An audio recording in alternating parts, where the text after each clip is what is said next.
Hi everybody, Grandad here again. And what am I up to today? Well, today I'm going to tell you a little bit about something I've got here.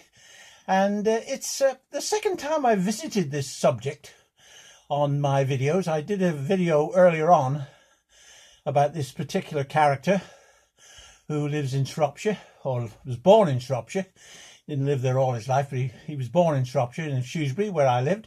And I did a video on him, and it was entitled Charles Darwin and Me, I think. And it was quite earlier on in my recording days. And that's quite a good video, and if you want to go and look at it, go and have a look at it. There's interesting things in there. Talks about my early days and different things about Charles Darwin. But when I was out and about, some time ago now, I've had it quite some while, I found this book. And I saw it was in a charity shop, which was amazing. I think it was Pet Rescue or something like that, and it was very cheap. It was only about £5. So, of course, being interested in Darwin, I sort of was attracted to it and snapped it up. And I've looked it up on eBay and all that sort of things. And this particular book, which is done by the National Geographic, it's a centenary sort of book.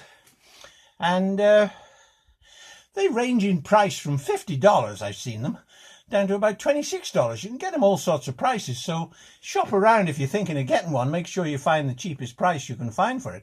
But I picked it up for £5. Now, I think it has been looked at, obviously, and there may be a couple of little pieces missing out of it as I go on. I'll sort of tell you that. I think there was a couple of bits that might be missing, which is a shame, but there we go. That's the way things go. If you buy second hand, you have to suffer that. Now, this book, it's called The Darwin Experience, the story of the man and his theory of evolution. Now, I'm not a great reader, as I think I mentioned before. I'm actually dyslexic, which is a great problem for me. I have trouble reading and making sense of things. I have to read them several times over to make sense of them. And I can't spell for toffee. I'm hopeless at spelling. So if you look at some of my videos and I'm doing any spelling, you'll see that I don't spell things right and that sort of thing. But anyway, don't worry about that. I've survived it and I get by. So that's okay. Now, I'll just read you this little introduction to this because it's probably the best way of explaining it. As I say, I'm not a great reader, but I'll try and do it. It says, Charles Darwin revolutionized the understanding of life on our planet within it and our place within it. His theory of evolution and natural selection, though shocking and controversial at the time, has remained a bedrock of life and science for about 150 years. Published to commemorate the bicentenary of Darwin's birth and the publication of his famous novel The Origin of Species 150 years ago. So it's not that long ago, really, 150 years since we found out about Darwin. The Darwin Experience reveals fascinating scientific life and comparing details from the expedition aboard the Beagle and his legendary search from the Galapagos Islands to his marriage and illness and the publication of his groundbreaking work. This book draws on 25 rare facsimiles, which is very interesting, documents from Darwin's life and the real Darwin really said, and how to create the theory of which he became famous. So that's the start of it. Now, this book's rather good because it's actually in a box. Here we are.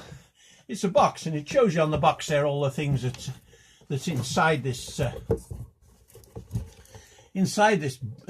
All the facsimiles are there, and as I say, I think a couple are missing, which is a bit of a miserable situation, but most of them are there.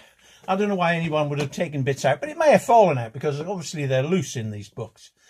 Now, on the front there, rather nice picture of Darwin, how he looked in his later life and when he became famous.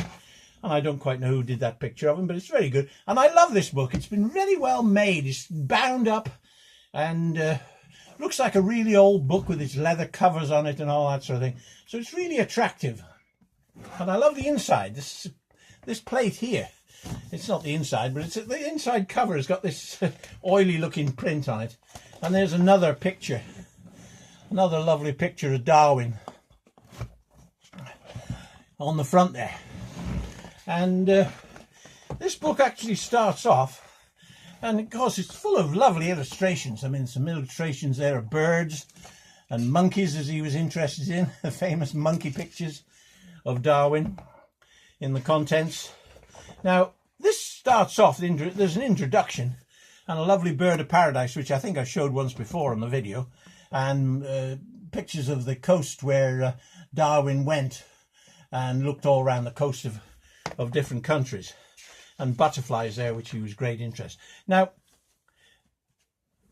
as I say, it was only 150 years since Darwin's theory of evolution came to light, and before then people didn't know much about the Earth and the abyss of time, as they call it.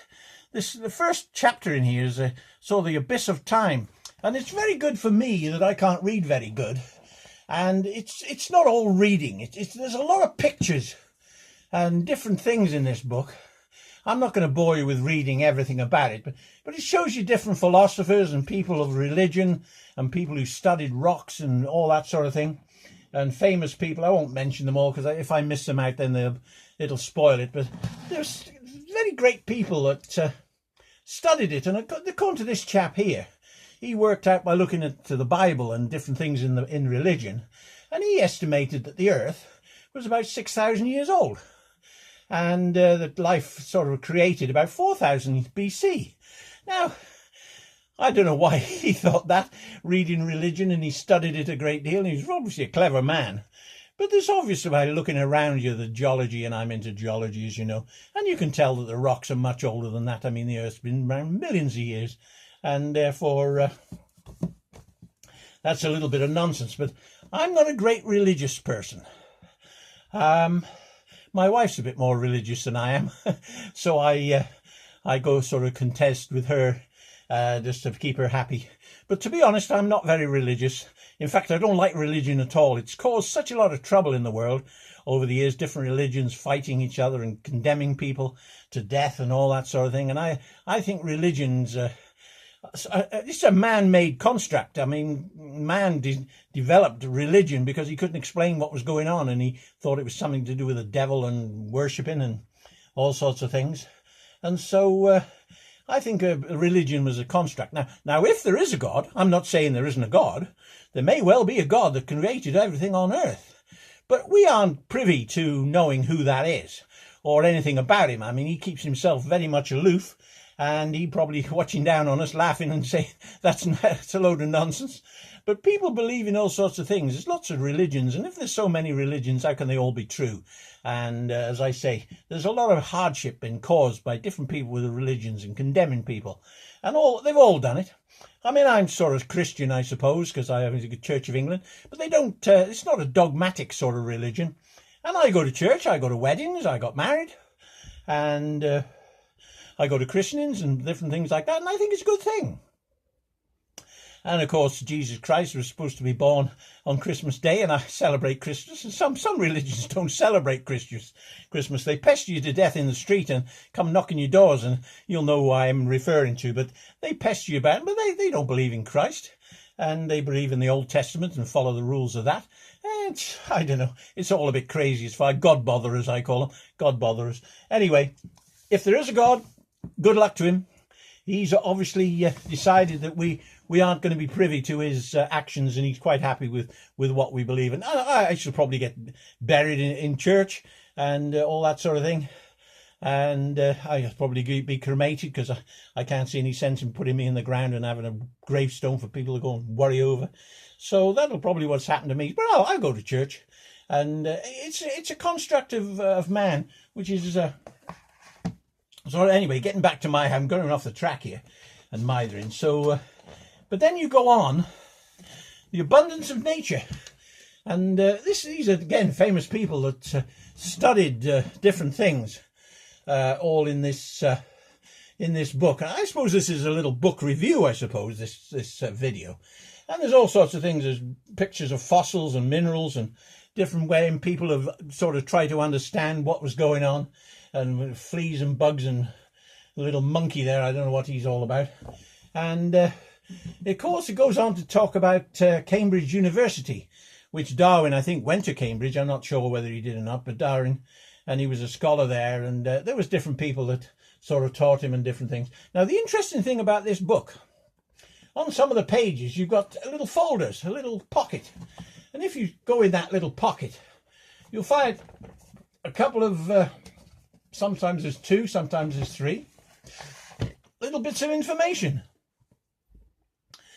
And that's the Plantain Society, something to do with Charles Darwin. Now, what they've done, these are facsimiles, and they've copied the originals, and they've made them look like the originals. They've coloured them in the same way, and they haven't corrected them in any way and made them look tidy and, you know, posh and all that. But these are things that Darwin apparently did, and this is his handwriting on here. And they've copied them and put them in this book. This was quite interesting because Charles Darwin, from a very young age, he wasn't interested in following his father as a physician. He didn't like blood and stuff like that, and because they didn't have anaesthetics, operations were very violent and amputations were terrible. And it was a long time before they found anaesthetics and make it a bit easier. But Darwin wasn't really interested in that. He was more interested in his science and chemistry. I don't know whether that's a part of one of Darwin's chemistry experiments. But strangely enough, while he was at school, his mates got to know that he was doing all these experiments at home in a home laboratory in his garden, and fiddling around with different chemicals and creating gases. So his nickname at school was Gas. They called him Gas because he was always messing around with chemicals and making smells and stinks and gases and things. So he was very interested in that sort of thing, and he was very clever, really.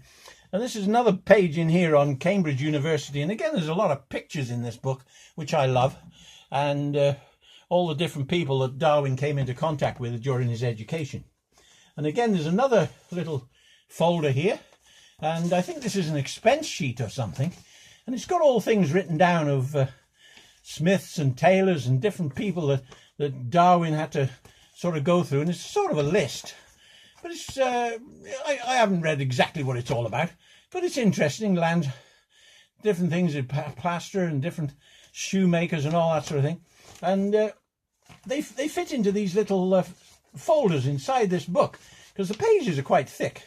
And there's another letter here of beetles and bugs, presumably Darwin, William Darwin Esquire of Derby, and it's a letter that he sent to somebody. And I think these are very interesting. I mean, I'm not a great reader, so I can't read these. They're very difficult to read.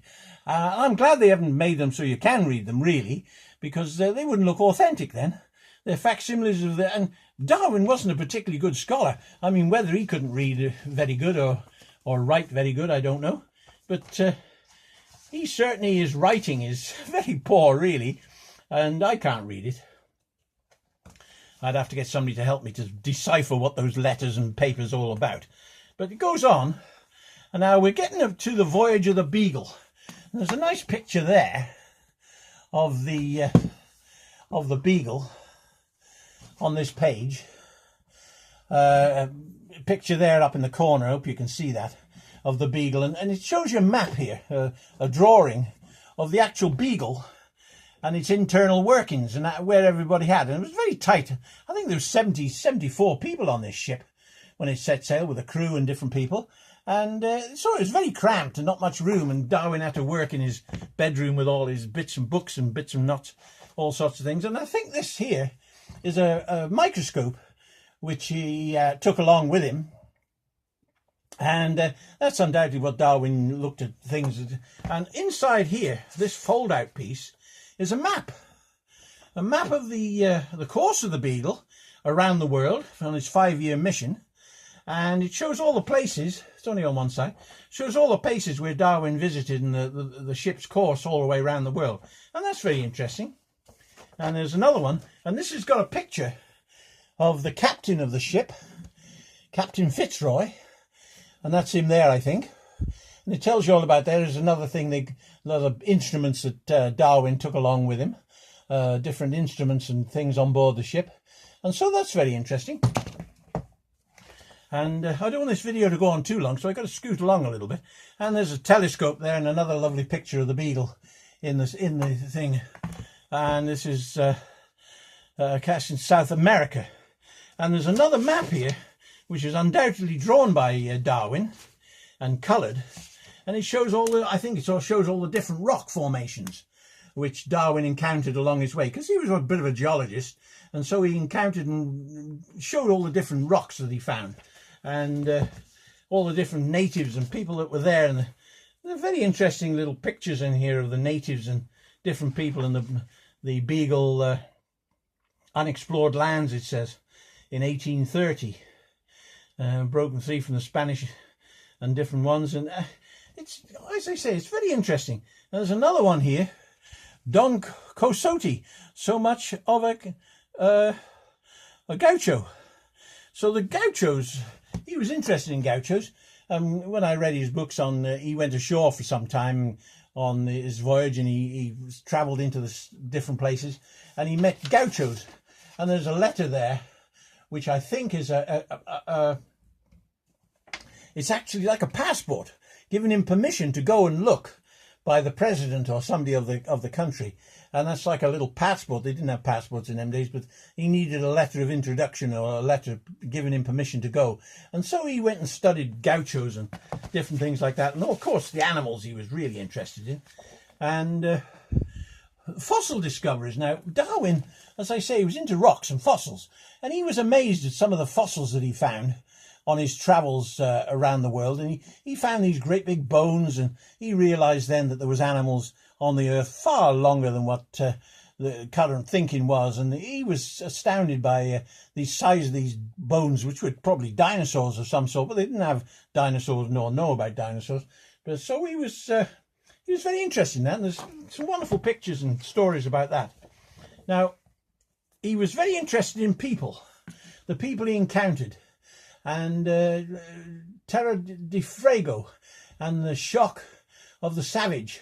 He met savages and people like that who lived really primitive, and he was amazed by them, and he was very interested in how they lived and what they thought and everything. And of course, there shows a storm there with a beagle going through the storm, and that was almost a near miss, it says, and there must have been a disaster and on the ship and different things.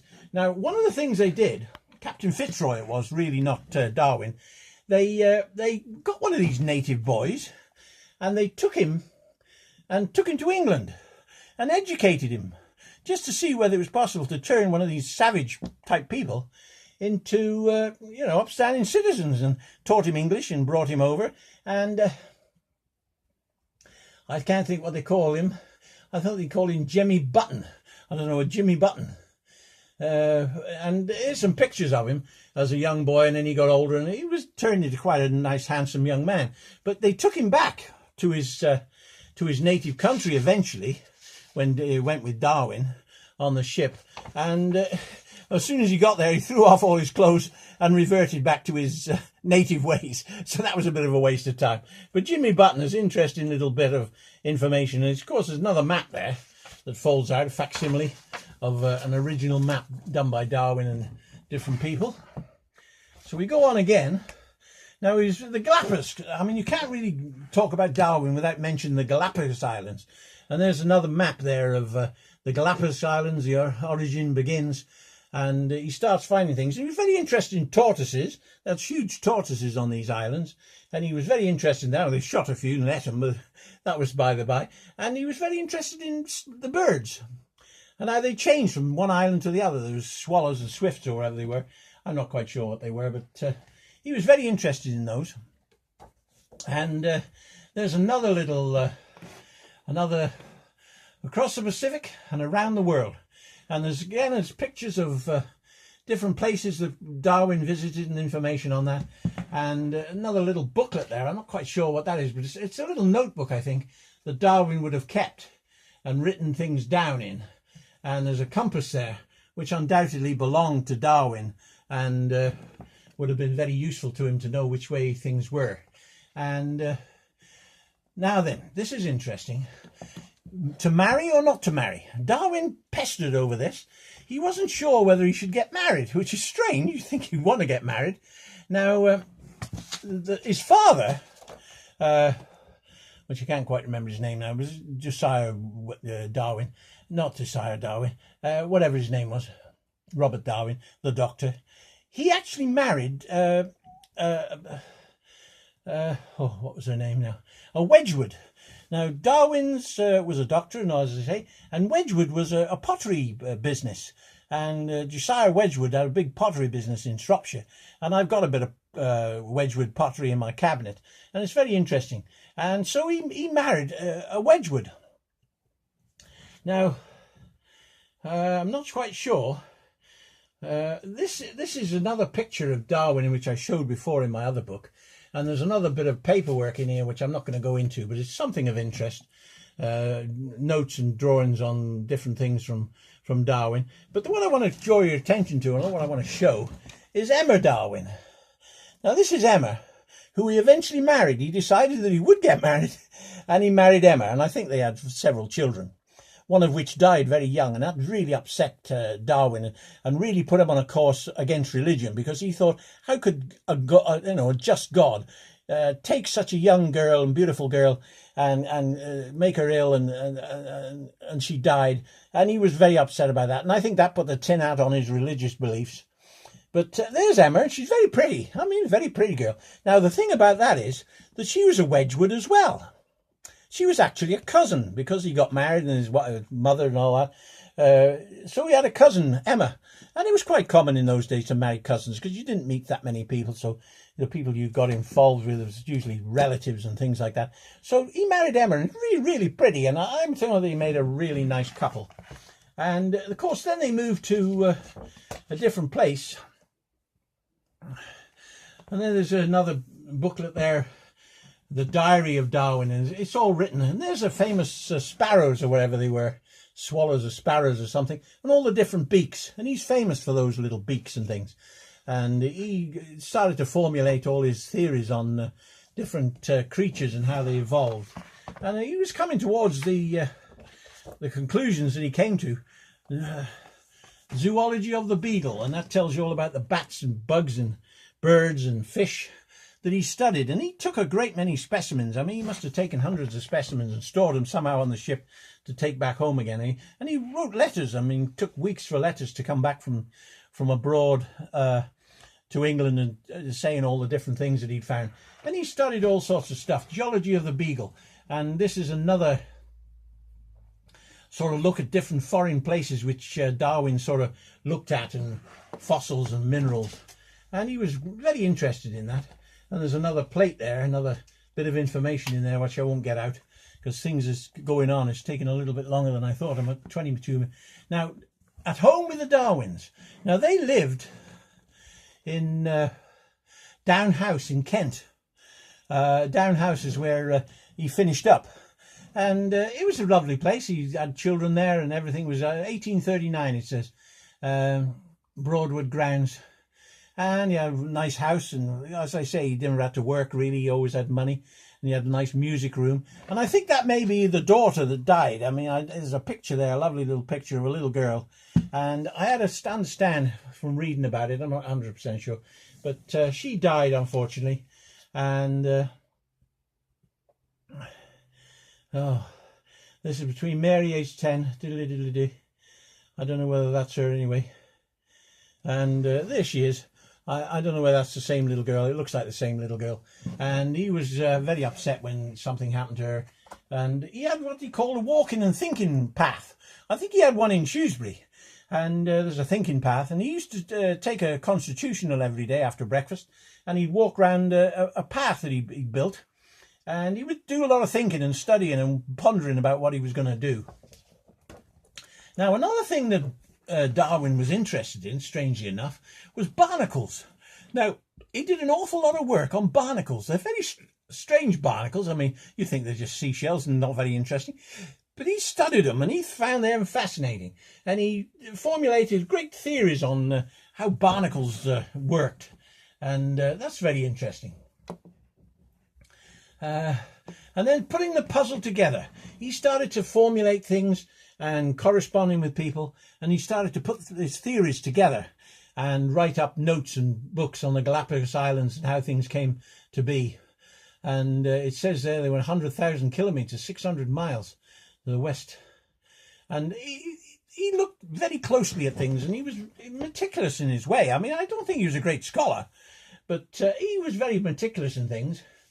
And there's another little insert there with letters. I'm not quite sure what that is. Let me just look at that, because that might be interesting. Now, this is interesting. This is what Darwin drew up about how evolution worked, like the tree. And they go on about this quite often. So this is quite an important document where Darwin first sort of drew up his plans and what he thought happened from different things. So that's very interesting. And that's a facsimile of it that's in this book, which Darwin put together and started to formulate his ideas. Now, it goes on again now to the origin of species, and he did several books on it. And as I say, he didn't want to publish this because he knew it was going to cause all sorts of trouble. It was upset his wife because she was religious, and the religious people about would not like it. And so he put it all together and put it in a cupboard and sort of forgot about it. But then he got contacted by this chap, and I'm sure this is Wallace. I have a feeling it's Wallace. It mentions Lyell and Darwin read. Oh dear. There's several people that he corresponded with, but Wallace was one of them. I can't think of his, Alfred Wallace, I think his name was. And Wallace had come to the same conclusions, and he told Darwin about it. And he was about 10 years younger than Darwin, so he was a bit of an whippersnapper, I suppose. But he was employed in collecting specimens from abroad and selling them. That's how he made his living. So, but Darwin was very fair with him. And when they came to the same conclusions, he decided that he would take his findings to the Royal Society in different places like that where it had to go, and they would publish together. Now, that was a great thing for Darwin. You'd have thought he would have snapped it up and kept Wallace quiet and published his own thing to sneak ahead of him. But no, he didn't. He published the two. And strangely enough, after the publication, people didn't take a lot of notice of it. But of course, it picked up after a while, and the origin of species became quite a sort of caused a lot of trouble. And I think the next plate, it says Darwin's reputation, theory and evolution. And of course, as always, when you do something strange and out of the ordinary, people ridicule you. And of course, Darwin was no better. They pulled his reputation to pieces, and they portrayed him all sorts of things, looking like monkeys and things, because he said that man was came from apes and all that sort of thing. And they sort of ridiculed him. And there's some posters there and different things. There's like a pamphlet, which is like a little paper, which has been a facsimile again in this book. And it shows that Darwin was ridiculed a little bit. But of course, time went out and other people looked at it and said, you know, he's right. It's all about it. And he found fossils of birds and different things and bones of horses and how they all sort of worked. And of course, he was proved right. Now on we go. Another thing that Darwin studied, which was strange, was orchids and how they fertilize each other, which is very strange. Orchids, a very strange plant. And I love orchids. They're very strange things, and they live on trees and in rainforests and things. And Darwin did a lot of studying of how orchids came to fertilize themselves with different things. And it shows you all about their reproduction on there. And there's some more of folders inside there in that little folder, which tells you a little bit more about it. But I've got to scoot along now. And he went to looking at the variations of things. There's got peas there, peas in a pod, and different bird skulls and the shape of their beaks, how they changed, and different cockerels and chickens and horses. And he looked at all sorts of things to make sure that he was right in what he was doing and not made a mistake somewhere. Now, what's the next one? And he looked at the powers of plants. Now, he looked at the powers of plants, the twangles and twirls of plants and how they stuck together and how they worked, the tendrils and all that sort of thing. And he looked into that and how different honeydew plants captured animals and insects and fed on them and all that sort of thing. So he was very interested in that. And he studied that as well. And he made some remarkable discoveries, it says there. Now, the descent of man and the expression of the emotions was another thing that he studied. And he took pictures of his daughters, and there's some pictures in here, which I think may well be his children, I don't know. But Darwin took pictures of the children in different expressions, when they were happy, when they were sad, when they were laughing, when they were enjoying themselves. And he looked at animals and the same, and he found monkeys had the same sort of expressions when they were worried and not very happy. And he followed that up, and he sort of looked at different expressions of people. I mean, he studied people as well. Now, it says here the Saga of Darwin and the study of earthworms. Now, this was a strange thing for somebody to study.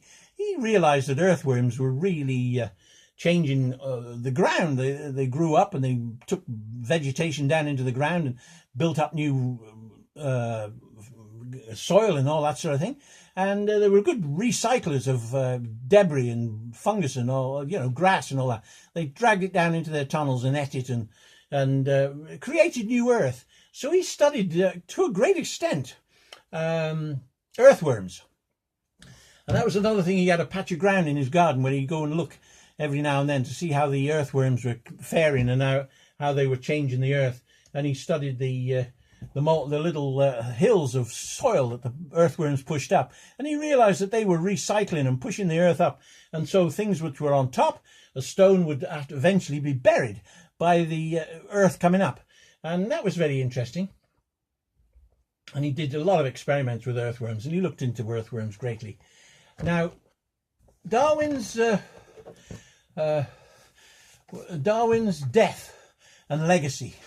Now, this is very sad. I mean, he died. I can't remember exactly what year he died. Looks like 1882 he may have died. He died at about 4 o'clock on a Wednesday, April 19th, 1882. So it's quite some time since Darwin was around.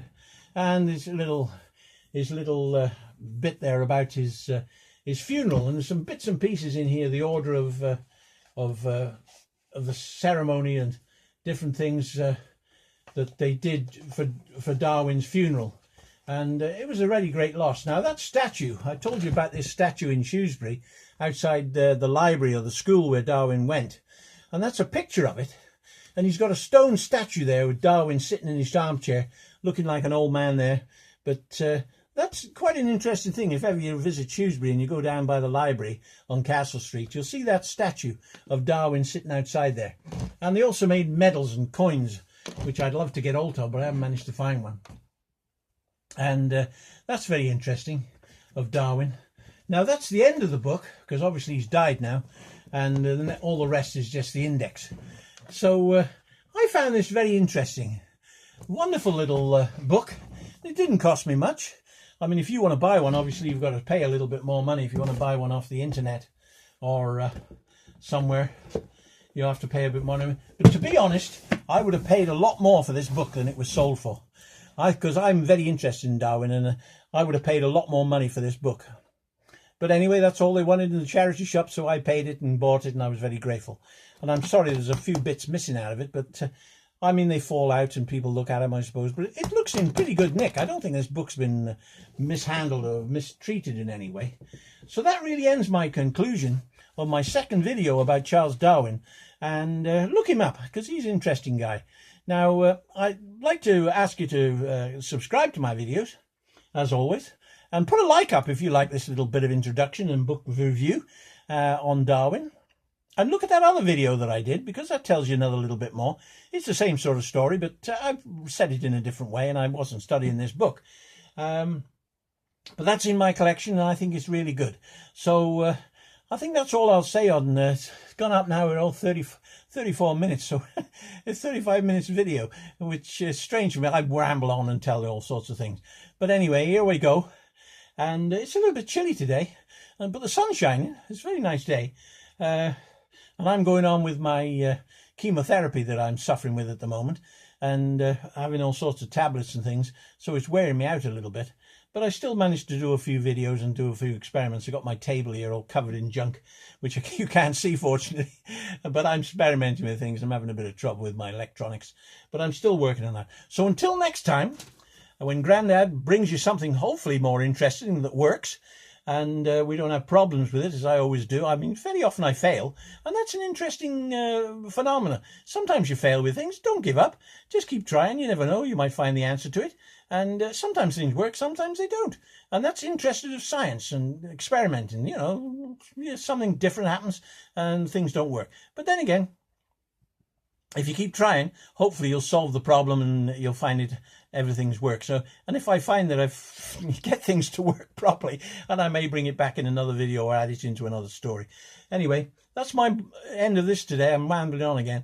So until I see you again, keep well, be happy, and carry on experimenting. And hope you see you next time. Bye-bye now. Bye-bye.